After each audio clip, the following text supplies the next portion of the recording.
Good evening.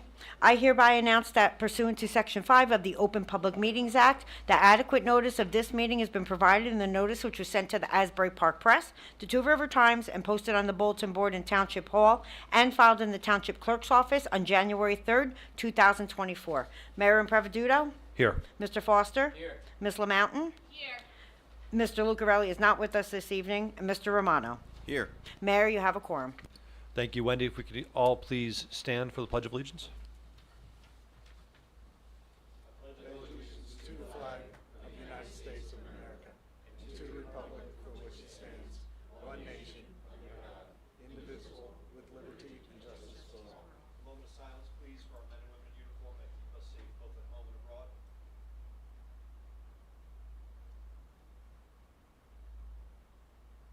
Thank you.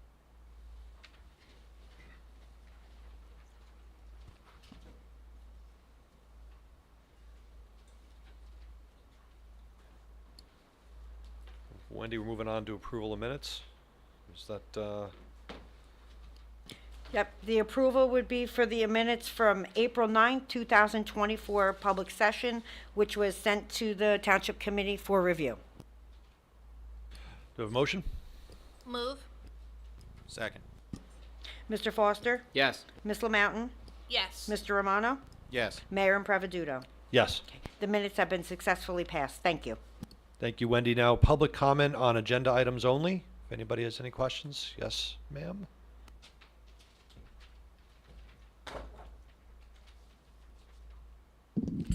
Jenny Blumenthal, 41 Stony Brook Road. I discovered late this afternoon that you had added another item to the consent agenda, item number 116, which is a resolution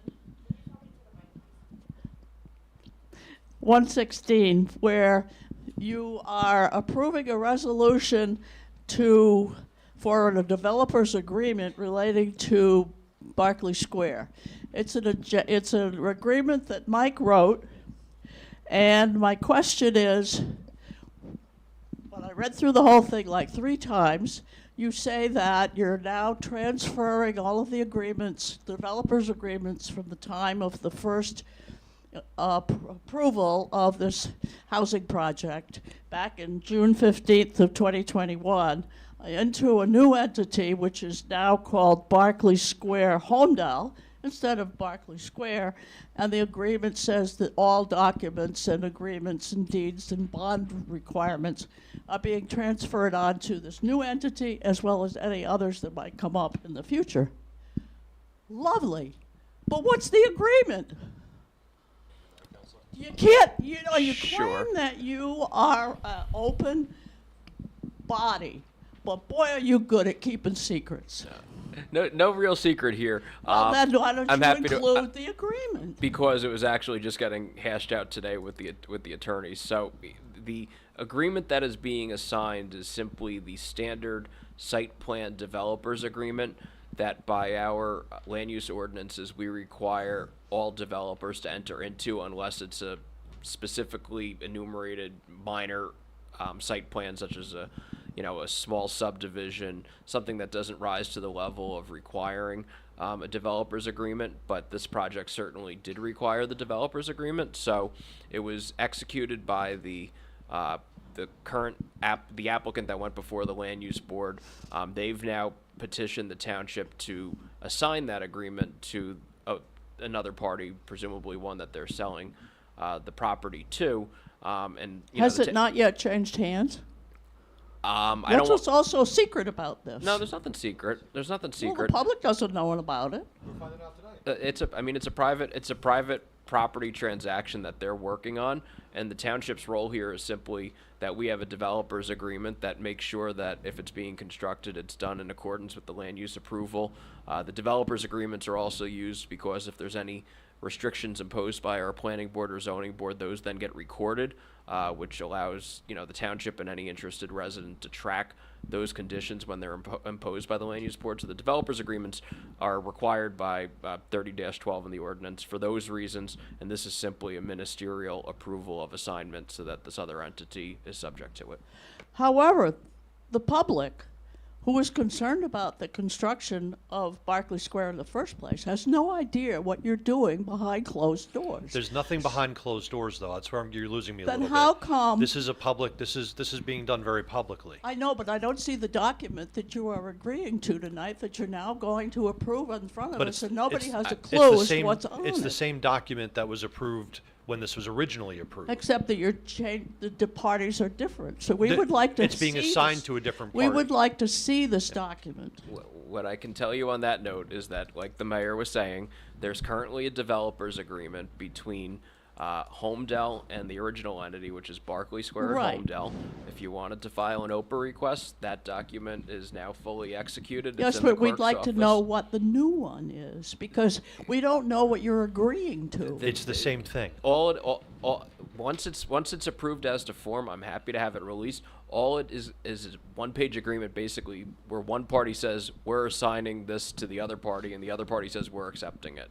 So it just But sits on top I'd of like the to other. see what the verbiage that they're promising to do. And you will be privy to that as soon as the attorneys on their side sign off on the language, and we have a Furthermore, signed copy. do you have any idea when anybody is going to start digging a hole up there? That's a Because to- I keep getting phone calls from various people who are concerned about all the flooding and all the other problems on Palmer Avenue about this whole thing that nobody in town seems to want, except the guy that owns it. I recognize that this particular project is, has people concerned. What I can tell you is that what the township committee is approving tonight has nothing to do with... I'm if not I could just trying to finish, say that. please. This is a secondary thing relating to this. It's look, New we're- project. We're beholden to what was done several years ago on this. All we're doing is following through administratively on the transfer of the assignment, on the transfer of the agreement. So that I take a little offense, I guess, when you say we're doing it behind closed doors. It's about as above board as we could possibly it's make pretty it. obvious that it was for us. For who? The residents who like to know what's going on, but so much of what you do is behind closed doors. It's ridiculous. Okay. But now can you tell us when somebody's going to start digging a hole? I don't think we can, no, because the rights are being assigned to a different party. We don't have So control. you have no idea, nor does anybody else. I certainly don't. I don't know. Yeah, I mean, we could certainly ask our construction office if anyone's applied to pull permits or where they're at in terms of resolution Well, how could they compliance, file but for permits if they haven't gotten this paperwork tended Well, to? there's a current developers agreement in place. I don't know where else they stand on resolution compliance, but presumably if the developers agreement's in place and they meet all their other criteria, they could potentially be complete and pull permits, but Yeah, if did they it's- pay for their bonds and so forth? That's what I'm just saying. We'd have to ask the construction office, and we could certainly get Yeah, that because we'd information. all like to know it, because we're very concerned about this project. Everybody is. So let us know in public. We just did.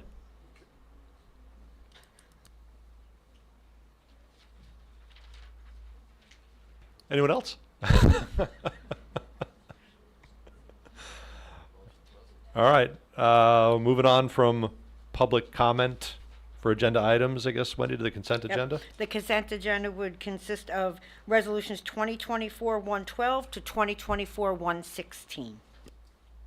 Motion to accept? Moved. Second. Mr. Foster? Yes. Ms. Lamountain? Yes. Mr. Romano?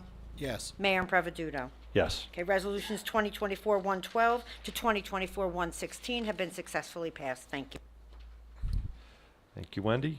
Introduction of ordinances? Next is introduction of ordinance 2024-10, which is addressing privately owned salt storage. This motion would be to adopt on first reading, publish in the Asbury Park Press, and set the public hearing for May 14th, 2024.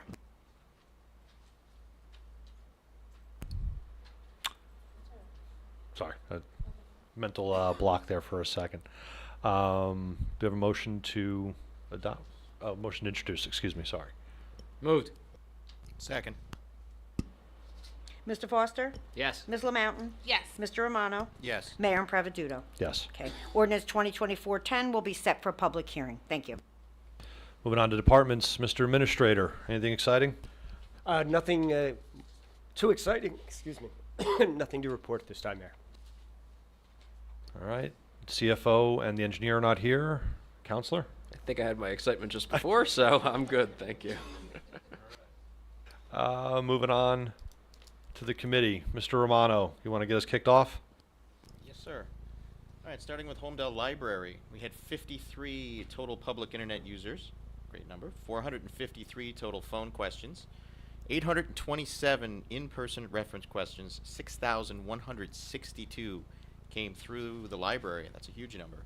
Daily circulation of books at 2,816. We had 159 people use the quiet study room, 164 people attended or used the meeting room, and we had 1,014 items marked as used.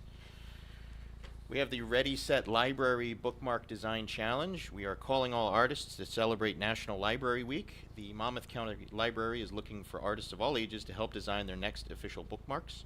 Residents can submit their designs through April 30th, and you can check out the Holmdel Library website for additional information.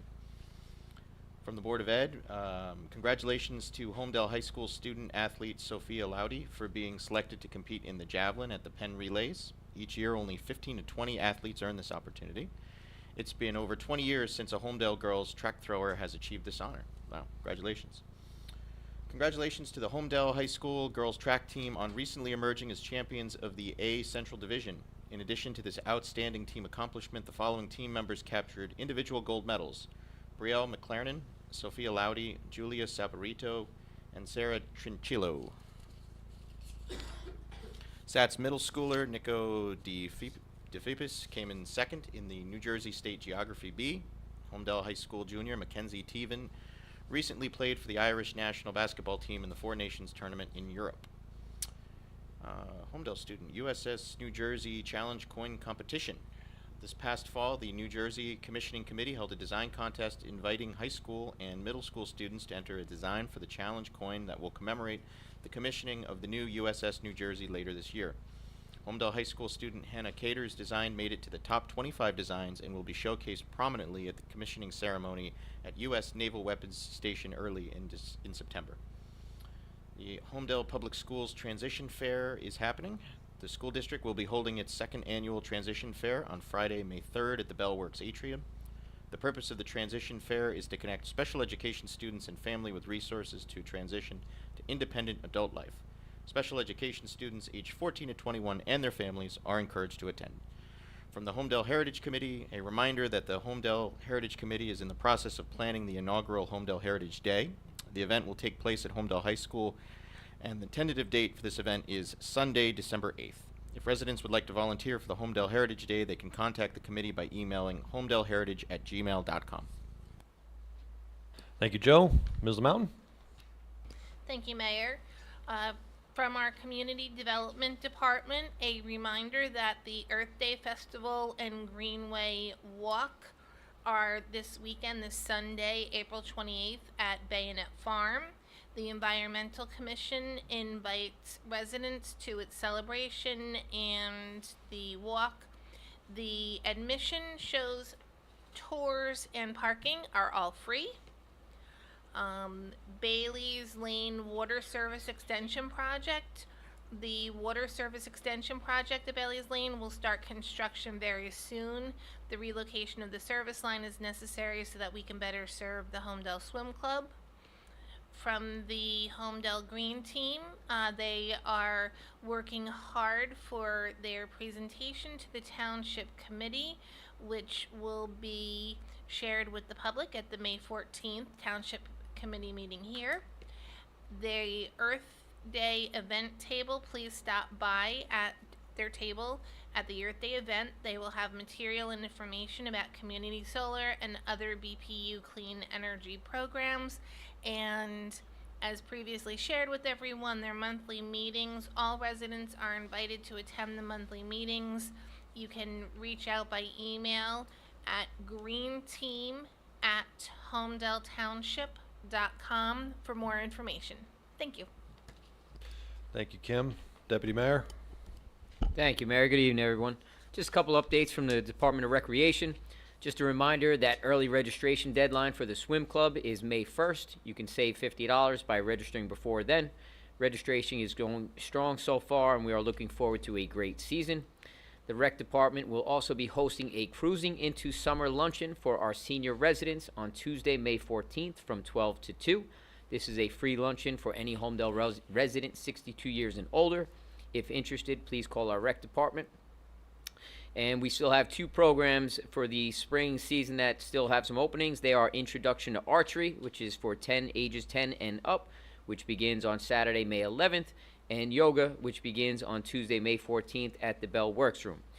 For the Veterans Committee, the Holmdel Veterans Roundtable event will be held on Thursday, May 16th at 10 a.m., also in the Bell Works Township Meeting Room. The special guest speaker will be Monmouth County Clerk Christine Hanlon, and a light lunch will be served. Another reminder, the Holmdel Cemetery Grave Marker Dedication. On June 9th, the Middletown chapter of the Daughters of the American Revolution will be hosting a grave marker dedication ceremony at 1 p.m. Dorset Burial Ground, which is on Telegraph Hill Road, and 2:15 the Smock Burial Ground, which is on Long Bridge Road. Members of the public are invited to attend. And Mayor, that's all I have. Thanks, Brian. Going to start with Public Works and Public Safety with Committeeman Lucarelli out today. The Holmdel Township Police Department has partnered with Best Buy for our Bluetooth pairing initiative. The goal of this program is to help reduce distracted driving related crashes. Drivers will be shown the best practices to utilize to reduce distractions while driving, and will be taught how to use cell phone features such as the Do Not Disturb option. Cell phone dash mounts will be provided to drivers in our senior community if needed. On April 25th, Holmdel will be focusing enforcement patrols on Laurel Ave and Highway 35. Approximately 30 agencies from Monmouth County have committed to this enforcement detail. This is the Goal Zero enforcement to raise awareness regarding the rise in traffic deaths. The intent of this high visibility campaign is to confront the staggering rise in traffic deaths seen in New Jersey. Law enforcement agencies in Monmouth County are dedicated to lowering these numbers and keeping our roadways safe. On Saturday, April 27th, locations throughout New Jersey will be collecting expired, unused, or unwanted medication from 10 a.m. to 2 p.m. This is an opportunity to dispose of medication safely and anonymously. This is the DEA National Take Back Initiative. For a list of locations, visit deatakeback.com. The Holmdel Police Youth Academy is open to all Holmdel Township children ages 9 through 12. There are 2 sessions, July 29th to August 2nd for ages 9 and 10, August 5th to August 9th for ages 11 and 12. Applications are available on the Holmdel Police website, and application deadline is May 15th. From the Holmdel Fire Department, recent incidents. On April 5th, Holmdel Fire responded to a residence on Hillcrest Court for the report of heavy smoke coming from the residence. Patrols arrived and reported a fire on the stove in the kitchen. The fire was extinguished without incident. On April 10th, Holmdel Fire responded to a residence on Hayward Hills for the report of a cardiac arrest victim on the roof. The tower ladder was utilized to bring the victim from the roof to the ground into the hands of the Holmdel EMS. From April 4th through 14th, the Holmdel Fire Department responded to Keyport twice and Union Beach once to provide mutual aid for residential structure fires. The fire department's first drill in April involved large area searches. During this drill, the department used a specialized training aid that creates harmless smoke in order to create zero visibility and make training more realistic. On April 2nd, Holmdel Fire Department hosted the Holmdel Citizens Police Academy. Members were provided 2 hours of fire safety training to the attendees. 9 members of the fire department have passed their state exams and are now certified level 1 fire instructors. On April 18th, the fire department visited Holmdel High School and set up a table to recruit new cadets. As a result, we are scheduling to meet with 4 new cadets and their parents. From the First Aid Squad. Holmdel First Aid Squad's volunteers have responded to 475 emergency calls for service so far this year. Again, we'd like to emphasize these calls were all answered by volunteers. This response would not be possible without our members, who commit not only to answering first aid calls, but also to maintaining their certifications and seeking out new and relevant additional trainings to provide quality care to our residents. This report would also not be possible without the generous donations from the residents in response to our annual mailer. Donations have been coming in, and the First Aid Squad is very appreciative of the support. They're also looking for new members. If you're interested, please submit an application on the website or contact them at holmdelsecretary@gmail.com for more information. This month, the cadet program went to the Monmouth County Sheriff's Office for a tour of the facility with Deputy Mayor Brian Foster. Sheriff Golden himself led the tour, educating cadets about the 9/11 dispatch system, resources in place within the county available for emergencies, and how the sheriff's office operates. The sheriff facilitated a Q&A for the cadets and provided a truly educational experience for them. Thank you, Deputy Mayor Foster, for making that happen. From the Department of Public Works, a reminder that the next large item drop-off event will be Saturday, April 27th from 8 a.m. to 2 p.m. at Bell Works. Please see the DPW webpage for specific information about acceptable and non-acceptable items. Also a reminder that Holmdel Township will be holding a paper shredding event on Saturday, May 4th from 9 a.m. to 1 p.m. located at the Public Works building, and it's limited to Holmdel residents only. And as if you haven't heard enough from me, now it's my turn. Just want to thank everyone again, everyone who attended. I want to thank Public Works, police officers, all the township staff who made Saturday's event at the newly enshrined Robert Wilson Park happen. It was a wonderful event. We had over 300 residents in attendance. County Commissioner, Deputy Director Ross LaCitra, County Commissioner Sue Kiley, Assembly members Jerry Scharfenberger and Vicki Flynn were also there. It was just a really terrific event, a great community day for us. So a big thanks to everybody that made that happen once again. The National Association of Letter Carriers conducts an annual food drive in all 50 states on Saturday, May 11th. The NALC has asked us to invite residents to participate in this food drive by donating non-perishable food items. Donated items will be collected by your postal letter carrier on May 11th. While on their route, if interested in participating, you can hand the donated item to your letter carrier on that day. Items will be donated to the United Way, the Salvation Army, Catholic Charities, the National Guard, the American Legion, the Scouts, and various other groups in an effort to distribute the food and stamp out hunger. We want to help our senior residents avoid digital scams. Unfortunately, many internet and digital scammers target individuals ages 60 and older via emails, text messages, and websites. To that end, Holmdel Township is pleased to share a presentation prepared by Braden Weig, son of Jason Weig, Holmdel's IT director. We hope the material in this presentation gives an understanding of the risks, the common types of scams to be aware of, and how residents can better protect themselves.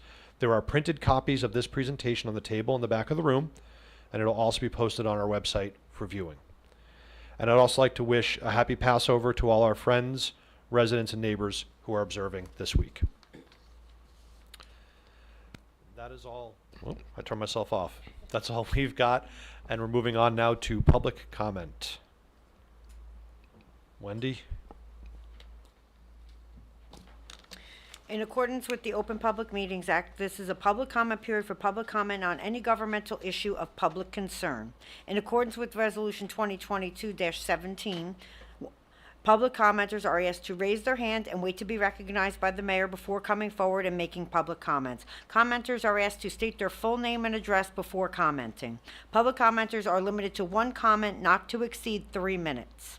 Comments should be directed to the mayor and township committee. If appropriate, the mayor may direct and recognize a staff employee or a professional to respond to comments either at this meeting or in writing after this meeting.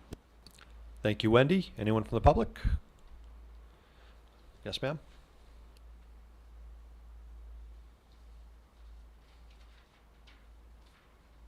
Hi, my name is Betsy Shelton, 21 Hayward Hills Drive. Number one, I wanted to thank you for Saturday. It was really great. Congratulations, Bob. I'm also here as a Green Team member, and I wanted to thank the committee for the resolution 2424115 for approving an application for a grant for a community-wide energy plan. And thank you, Kim, for your support on that and getting that through. The committee feels very, am I doing okay with volume? Okay. The committee feels very confident that we will get the grant. It's kind of just, you know, you have to go through the motions, but we're very confident that we'll get it, and the Green Team would like to offer any help that we can to make that happen. And Kim stole my thunder by inviting everybody to our table at the Earth Day, and again to talk about community solar, and we're going to have some solar exhibits and some fun stuff for the kids, so please join us. Awesome. Thank you so you. much. Gentleman in the back, and then Karen. I'll jump to you.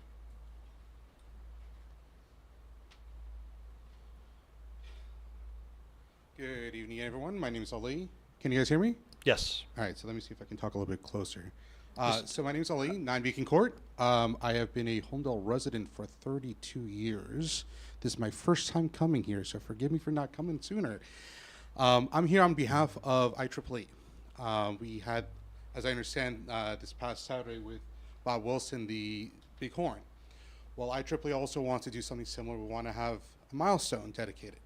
So just giving you guys a heads up, we're going to be trying to reach out to you guys. I already got an email. You got the email. Okay. All right. From our chair, et cetera, from the section. So we wanted to see if we can somehow work with you guys to set something up, figure out the logistics, assuming it's okay and doable.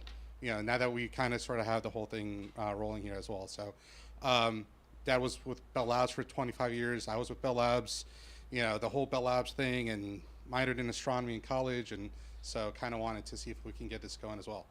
Sure. Let me take another look at that. Jay, were you on that note or just come to me? Okay. So we'll see what we can get. Okay. Yeah, to Next- meet up with you, yeah. to chat with you, and see if what we can work out. Next couple are booked up, but we'll get something in May if that's all right. All right. For you, this one time, all right, whatever. All right, thank you guys. Thanks. That's it. Thank you. Karen?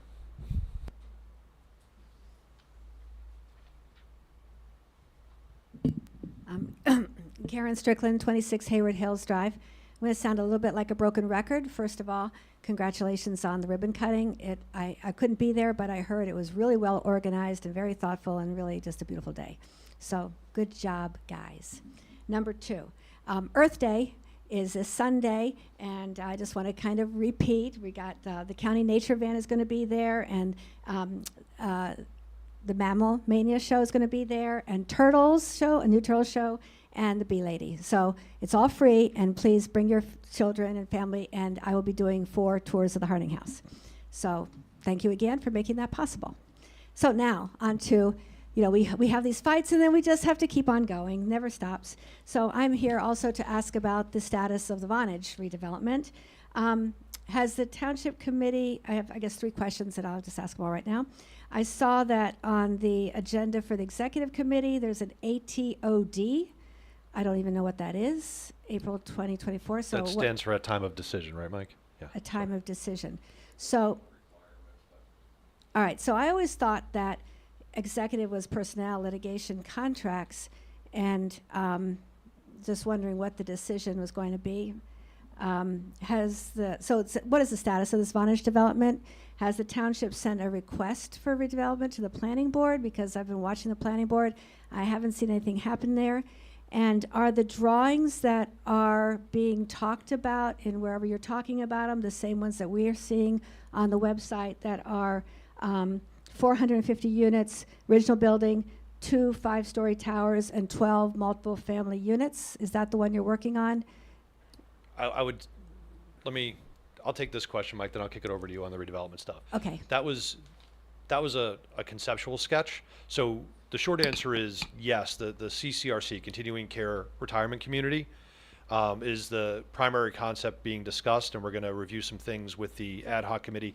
Just to take a quick step back, the ad hoc committee we set up did tours of the buildings so they can get familiar. They spoke directly to the property owner as well, who gave them the tour, again, to just make sure everybody's sort of transparency and in lockstep in terms of seeing, feeling, touching, and understanding what can come. The concept that was put out there that was Oprah that everybody saw was really just that, a concept. So from a number of residences sort of standpoint, that's probably in the ballpark of what's still being discussed. But in terms of 5-story towers and things of that nature, all that stuff is very much TBD, and would require, we would want to get, first of all, feedback from the ad hoc committee. It would go to the planning board, et cetera, et cetera. So not necessarily, I wouldn't get hung up on the particulars on that, is where I'm going. Sorry. If I could just, may interject just a second. The ad hoc committee is a source of concern for me in that it's being, the idea is there's this ad hoc committee that I know a colleague of mine asked that if the meetings could be observed as a part of government transparency, and we were told, no, they're private meetings. So if they're private meetings and it's being used as a vehicle for, we're interacting with the community, and this is how the community is getting their voice, it feels a little disingenuous that it's not quite, because if it's a private meeting, then it's not community meeting. Yeah, it frankly hadn't occurred to me. To be very honest with you, I think it really hadn't occurred to me, and whether or not it should be viewed or not, I don't know the legality of it. I think, Karen, where I would go right now on that is I want people to be able to sort of offer opinions and sort of discuss things freely without feeling that they were sort of being, put upon and be worried about offering maybe a controversial or unpopular opinion. So it might be, and again, these folks were selected, not necessarily elected, right? Like They were handpicked, right? well, So- they were selected, but it's a pretty diverse group. It's not, I don't have a bunch of friends up there, that's not true. I have one friend up there. Tommy. Yeah. Who's crazier than me about protecting the town, I think. But anyway, I think it's probably best not viewed, just to keep people open and honest about their opinions about what could and should be done. Again, they're going to offer a written sort of perspective when all said and done. I'd also say that the ad hoc committee will. Yeah. Their plan is that they're going to have a written report that the community will see Yes. based on their interactions with the plans Yes. and the planners. Yes. So there is going to be a public document that comes out of that. But as far as the rest of it, Mike, we probably should take. Sure. I guess with respect to the ad hoc committee, from a strictly legal standpoint, they don't have any legal jurisdiction or authority, so I don't believe they're subject to the Open Public Meetings Act. To the mayor's point, they may provide feedback, and if they do so in the form of something that's submitted to the township committee, that would be not just for the township committee's benefit, but for any member of the public's benefit as well, because it would be, a public transmittal. With respect to the redevelopment process, it's the same process that we had to follow with Crawford Hill. So, candidly, it is a contract negotiation that's going on, so it has to take place behind closed doors, just like when we were dealing with CHH for upwards of a year to try and ultimately negotiate the deal to acquire the Crawford Hill property.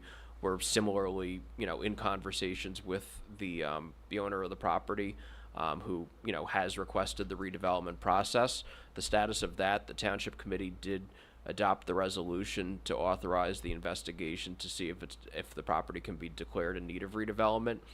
We are expecting that study to be back relatively soon. It would then go to the planning board for a public hearing and then come back to the township committee for a potential designation. Only after that process is complete would the township committee then be authorized to consider a potential redevelopment plan.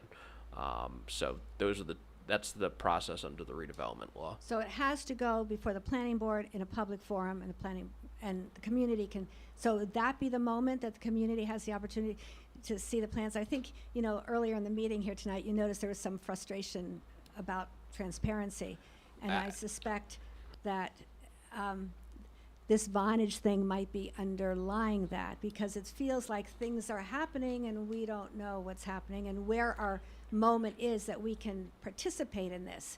Like, there's this committee are they representing us? I don't know. I mean, don't know who that's they are. the purpose of having 9 residents up there, right? I mean, and from different parts of town, especially weighted, heavily towards South Holmdel, where this is going to be most impactful. But that's why we did it. Now that the committee has met twice to this point, because there frankly hasn't been a whole lot happening. And we wanted to make sure that the second meeting was them to get a tour of the building itself and understand the property and ask questions directly of the property owners about the sewage plant on there, about the infrastructure and things of that nature, to see what that, to make sure that they get their stormwater runoff, right? All those types of things. The next meeting will be a week from today, where we're going to sort of recap and start pulling together, thoughts and start hopefully codifying, the path forward. But Mike, go ahead. Sorry. Yeah, just in terms of if you're curious about public opportunities. So the current process is just whether the property even qualifies to be designated in need of redevelopment. Once that study comes back, and that's going to be just like we did at Crawford Hill, it's going to be pictures of the inside of the building. Does it meet certain criteria? The planner will be at a planning board hearing to put on that presentation. That's going to be a legally noticed public hearing, so certainly any members of the public can attend, but that's not going to get into anything about uses, like what the future of the property is. That's simply what are the current conditions. planning board will make its recommendation and send it back to the TC. The TC then makes that ultimate determination whether to designate it or not. And then only after that process could you potentially have a redevelopment plan, and that would be just like a zoning ordinance, introed by the TC, public hearing over at the planning board, public hearing back here at the township committee, and final adoption. So there are significant opportunities for public input if this gets that far. And sorry, just one last question. Who's putting together that, who's doing the redevelopment study? Is it the planning board planner or the TC planner? It's the same person. Oh, it's the Same same firm. person now? Yeah. Oh, I thought it was a different person. No. Okay, Yep. sorry. Thank you very much. Okay. Mr. Jaskita?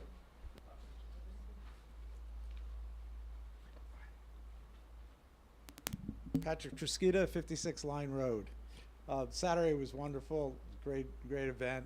I saw Bob on the Asbury Park Press today, the front page of the Asbury Park Press this morning. So it was a wonderful event, great job by everyone who did. I was actually listening to all of the speeches that were given, and something occurred to me during your remarks, the mayor's remarks, as well as Bob's remarks. You said in your remarks that Holmdel is pretty much committed to honoring Dr. Arno Penzias in a similar fashion that they honored Dr. Robert Wilson last Saturday. And then in Dr. Wilson's talk, he said that it was two technologies that enabled the discovery of the cosmic background radiation. One was the horn antenna that Holmdel now owns, and the second was a maser amplifier, Ruby maser amplifier, that Dr. Arno Penzias developed under the direction of the inventor of the laser, Charles Townsend. No? He didn't develop that one. That one was developed at Whippany At Whippany. for the Cold War effort. Okay.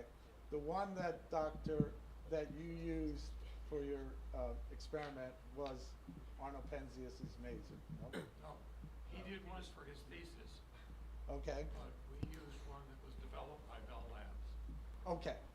Okay. We gotta talk with the mic. Thank you. Thank you. Thank you for that clarification. That amplifier that was used, Arno Penzias escaped the Holocaust, as everyone knows, and came to the United States and achieved great fame. He donated that amplifier to the Munich Telecommunications Museum, Technology Museum in Munich, Germany. That I propose that in our studies for RFPs to develop either restoration of the horn antenna or a cosmology learning center up there, that we set it as our goal to ask or reunite in honor of Dr. Penzias's contribution, and that amplifier that was Holmdel technology, we reunite that at the horn antenna at Crawford Hill, and as an honor to Dr. Penzias. It is one way we could do that, and it would be in the RFP. I know it would take a long time. It's probably going to be tied up in high-level diplomatic between Germany, United States, and maybe even Holmdel versus Germany. I'm not sure if we have a chance. And so I propose that we do that, trying to honor Dr. Penzias and to establish Crawford Hill as a technology park. Thank you. Thank you. Yeah, I just had a couple of quick public comments. Just wanted to wish Megagon tremendous amount of luck at the Women's U.S. Open. She qualified again, which is awesome news for Holmdel. And then just wanted to bring up on May 18th, Matt Minolsky and his daughters are walking in the Mothers Against Drunk Driving walk under the Goal Zero initiative that he's been really hammering.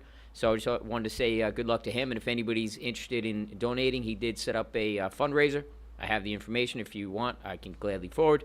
And then I did some digging as well on that green initiative, and I just want to say hats off to Kim for, you guys and your group and moving that forward. So thank you, Kim. That's our public comment from my left over here. Anybody else? Mr. G?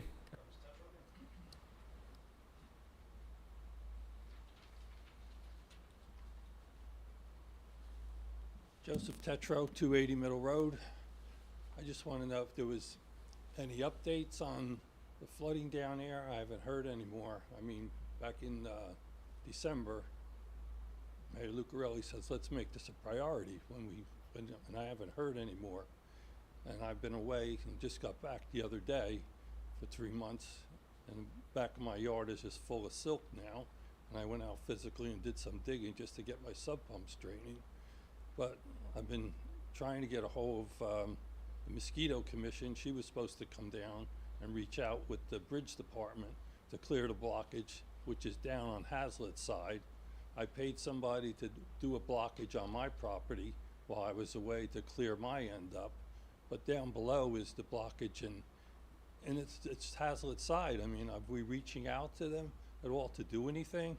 I mean, when I went to their meeting, all they told me was we have plenty of blockages in the town. I mean, nothing to address the issue there, but it just seems to can't begin to get anywhere with anybody. But Yeah, so I mean, Jay, I thought had mentioned that the Environmental Commission was going to run with this now here. When I spoke to Karen, and she didn't know anything about that. She was reaching out to the towns to try to get a regional thing going. But has anything been?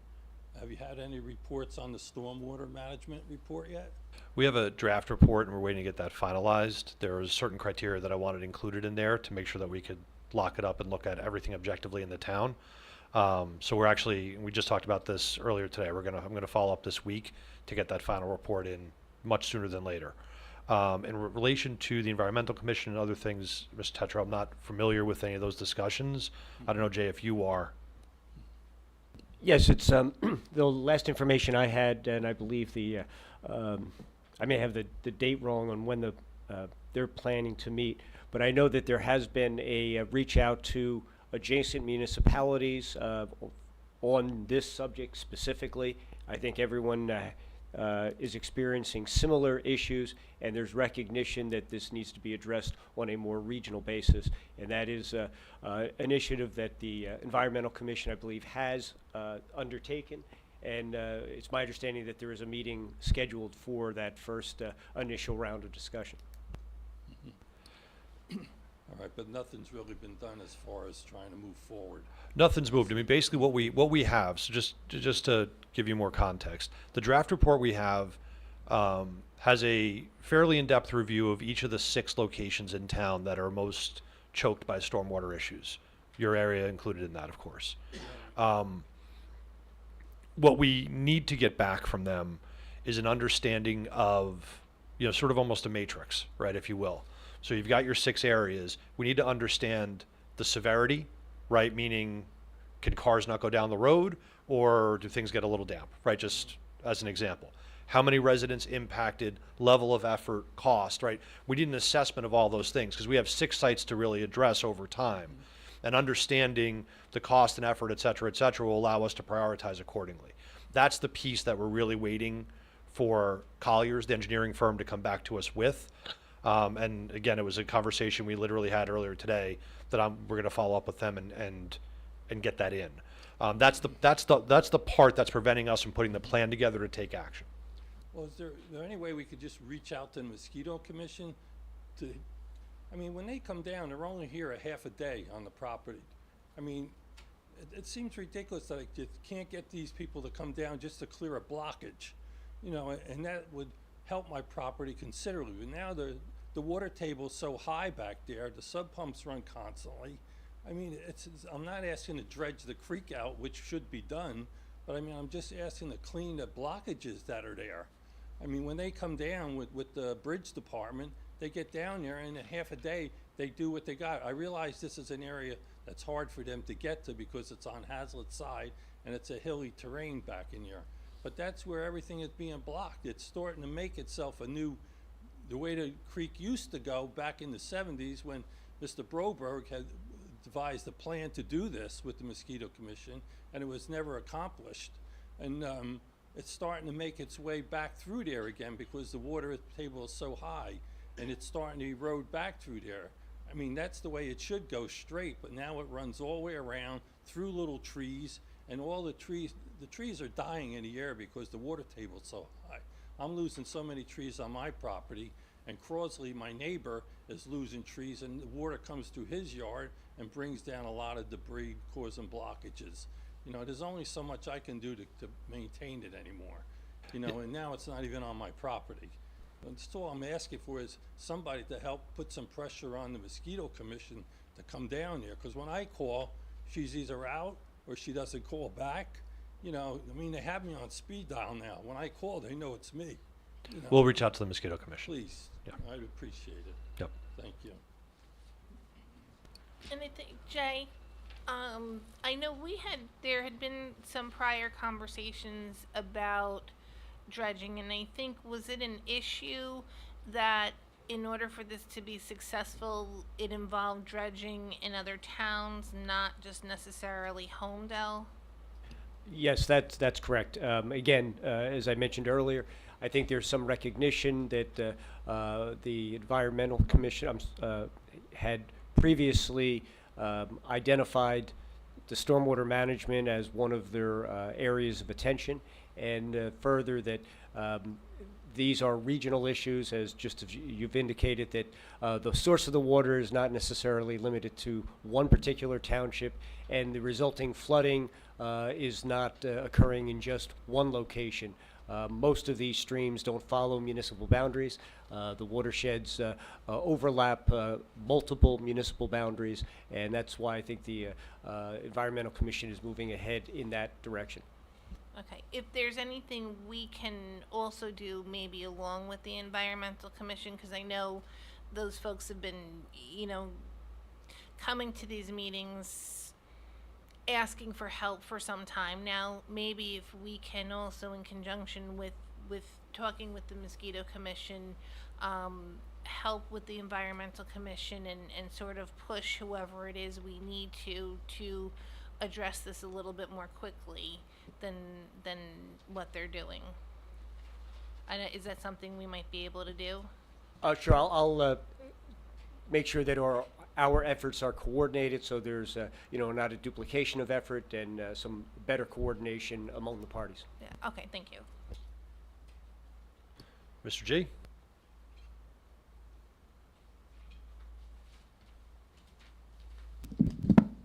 Thank you. Excuse me. Ken G, 8 Sage Street. Hopefully 3 quick things, but first a shout out, commend Administrator Delaney. I don't know if I added to the problem with the stormwater management or not, but in our little neighborhood, we have 3 creeks that runs through, and it flows right into Raritan Bay, and they all go under the New Jersey Transit tracks. And when our neighbor discovered one of them was backed up, it's stamped up because of twigs and leaves and whatever, but you know, I sent an email to the administrator, and he responded very quickly. Victor Stevens was there the next day to take a look at it. It is the responsibility of New Jersey Transit. I think we figured that out, so I know they're going to contact them. But again, I know we give you guys grief on things, but when they respond so quickly and everything, I just want to make sure that we give a shout out to administrator. Second thing, Saturday for the ribbon cutting, fantastic. I think the mayor knows it, but I don't know if the rest of the TC members know it. And for the public record, there was a group of scientists and other folks. More than 30 of them had planned to be there and had seek permission to see the horn antenna, and they have an event at Bellworks well before that we knew there was going to be a ribbon cutting ribbon cutting ceremony. And it just worked out really well, and we said it was cosmic, you know, good calm and everything. But the point was most of them were from outside of Holmdel, and I want to commend you guys, not just for the ceremony, which was fantastic, but the fact that you guys, I'm sorry, the committeeman, DJ Lucarelli is not here, but starting last year under his leadership and this year with the current mayor, this is not just a Holmdel thing, right? It's not more than New Jersey landmark. It's probably even more than the national historic landmark that it is. It's really the world. We have people coming here, making pilgrimage, you know, understand the universe and everything. And so this is just a one anecdotal story about that, and what you guys did. Again, I can't commend you guys more than enough. That really great. The last thing, I wasn't here the last time when the budget was introduced. I want to commend you guys again for a more conservative budget. We understand completely about the whole issue where the budget has grown. But the only comment I want to make is a lot of that growth in expenditure and our debt comes not from the normal budget process, which I know it's a big thing we got to go through every year and so on. But actually comes from bond ordinance. If you look back since 2018, there were 14 bond ordinances for a total of about $27 million or appropriation, if you will. Now, Holmdel's been very lucky. We have, for lack of a better term, a surplus, primarily because either construction permits, believe it or not, that's been a big source of windfall to the township, and as well as the pilot payments. And the way that our budget and everything works is because you're able to raise bond ordinance by only needing 5% on the cash, and the rest is raised through the bond for the rest of the 95%. And because of that, the expenditure has gone up. A lot of it's for capital improvement. A lot of it is appropriate and justified. But that's really where you folks need to have the discipline going forward and looking at that, because every time it comes up, they all sound reasonable. They all sound like it's needed, right? But I know one example that the mayor used last time was, we may have a need for another fire equipment, fire truck. Do you really need to custom it? And again, just for the record, I was part of the group that founded and support the new firehouse and new fire equipment and so on. So this is, but I think the comment you made was, well, they do prefabricate it sort of on a spec basis, and they're faster delivery of fire truck, and you may be able to get them cheaper than if you custom made them, and you may even get them faster and so on. So it's that kind of looking at those kind of things. So again, I want to applaud you guys for really trying to do a great job in the budget process, keeping that, knowing that we got to pay the piper when the pilot payments drop, not too distant future and so on. So thank you. Thank you very much. Anybody else from the public? Going once, going twice. Public comment is closed. Have a motion to adjourn? Move. Second. All in favor? Aye.